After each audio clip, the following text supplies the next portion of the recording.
തൊണ്ടിമുതൽ തിരിമറി കേസിൽ അയോഗ്യനായ Antony Raju MLA appeal നൽകും. വിധിപ്പകർപ്പ് വന്നാൽ ആന്റണി രാജുവിനെ എം.എൽ.എ സ്ഥാനത്തു നിന്ന് നീക്കി നിയമസഭാ സെക്രട്ടേറിയറ്റ് വിജ്ഞാപനം പുറപ്പെടുവിക്കും. കേസിൽ എം.എൽ.എയും കൂട്ടുപ്രതി കെ.എസ്. ജോസും അപ്പീൽ നൽകും. അപ്പീൽ പോകണമെന്നാവശ്യപ്പെട്ട് നാളെ പ്രോസിക്യൂട്ടർ, ഡെപ്യൂട്ടി ഡയറക്ടർ എന്നിവർക്ക് റിപ്പോർട്ട് നൽകും. കീഴ്ക്കോടതി വിധിയിൽ ഏറെ ന്യൂനതകളുണ്ടെന്നും കുറ്റകൃത്യത്തിന്റെ വ്യാപ്തിയും ഗൗരവവും ശരിയായി പരിഗണിച്ചിട്ടില്ലെന്നും അപ്പീലിൽ വാദിക്കും. ദേവികയുണ്ട് കൂടുതൽ വിവരങ്ങളുമായി. ദേവിക, വളരെ അപൂർവമായ ഒരു കേസായിരുന്നു ഇത്. അതിലാണ് ഒരു ജനപ്രതിനിധിക്ക് ഈ രീതിയിലുള്ള തടവ് ശിക്ഷ ഉൾപ്പെടെ ലഭിച്ചിരിക്കുന്നത്. ഈ എം.എൽ.എ സ്ഥാനത്ത് നിന്ന് അയോഗ്യനാക്കുന്നതിന് മുൻപ് ഈ എം.എൽ.എ സ്ഥാനം രാജിവെക്കാനുള്ളൊരു നീക്കങ്ങളൊക്കെ ആന്റണി രാജു നടത്തുന്നുണ്ടെന്നാണ് മനസ്സിലാക്കുന്നത്. ഒപ്പം അപ്പീൽ ഉൾപ്പെടെ പോകും. എന്തൊക്കെയാണ് വിവരങ്ങൾ?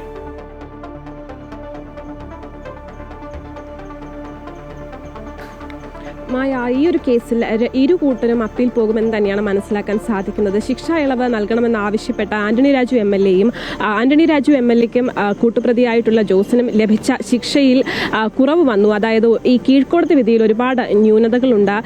വിധി വന്നപ്പോൾ ഈ ശിക്ഷ കിട്ടിയത് കുറഞ്ഞുപോയി എന്ന ആവശ്യം ഉന്നയിച്ച് പ്രോസിക്യൂഷനും എന്തായാലും കോടതിയെ സമീപിക്കും. ഇത് സംബന്ധിച്ച് ഡെപ്യൂട്ടി ഡയറക്ടർക്ക് പ്രോസിക്യൂട്ടർ നാളെ റിപ്പോർട്ട് നൽകുമെന്നാണ് മനസ്സിലാകുന്നത്. അതായത് കുറ്റകൃത്യത്തിന്റെ ഒരു വ്യാപ്തി, അതിന്റെ ഒരു ഗൗരവം കൃത്യമായി ഇത്തരത്തിൽ കീഴ്ക്കോടതി പരിഗണിച്ചിട്ടില്ല എന്ന കാര്യം തന്നെയാണ് പ്രോസിക്യൂഷൻ ഉന്നയിക്കുക. നമുക്കറിയാം, നിയമസഭാ തിരഞ്ഞെടുപ്പ് പടിവാതിലിൽ വന്നു നിൽക്കുന്ന ഒരു സമയമാണ്. ആ ഒരു സമയത്താണ് ഈ ഭരണമുന്നണിയുടെ ഘടകകക്ഷിയും മന്ത്രിയുമായിട്ടുള്ള ആന്റണി രാജുവിനെതിരെ ഇത്തരത്തിലൊരു ശിക്ഷാവിധി വരുന്നത്.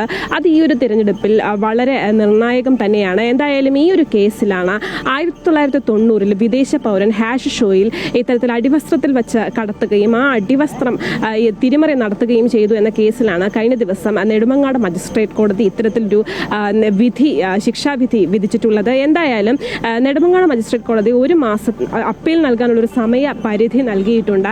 ഈ ഒരു സമയപരിധിക്കുള്ളിൽ അപ്പീൽ നൽകുകയാണെങ്കിൽ അതിന്റെ നടപടിക്രമങ്ങൾ കോടതിയെ അറിയിക്കണമെന്നും പറഞ്ഞിട്ടുണ്ട്. എന്തായാലും ഈ കേസിൽ നിയമ നടപടികളുമായി മുന്നോട്ട് പോകാൻ തന്നെയാണ് തീരുമാനം. മായ.